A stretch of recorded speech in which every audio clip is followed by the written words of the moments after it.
உன் ரைட்டு அந்த போட்டா நீ வெயிட்டு ஓட்டு உன் ரைட்டு அந்த போட்டா நீ வெயிட்டு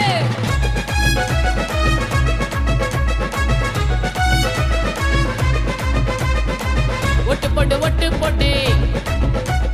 குடும்பத்தோட ஒட்டு போட்டு ஒட்டு போட்டு ஒட்டு போட்டு குடும்பத்தோட ஒட்டு போட்டு நாட்டுக்காக ஒட்டு போட்டு நேர்மையாக ஒட்டு போட்டு உரிமைய நீ வித்து போடாத காசு வாங்கி ஒட்ட போடாத யாரையும் நீ வாங்க விடாத வாங்கினாக்கா புகார் செய்ய யோசிச்சு நிக்காத அண்ணா கேளு அக்கா கேளு சொன்னா கேளு நல்லா கேளு டோல்ல மச்சி டோல்லு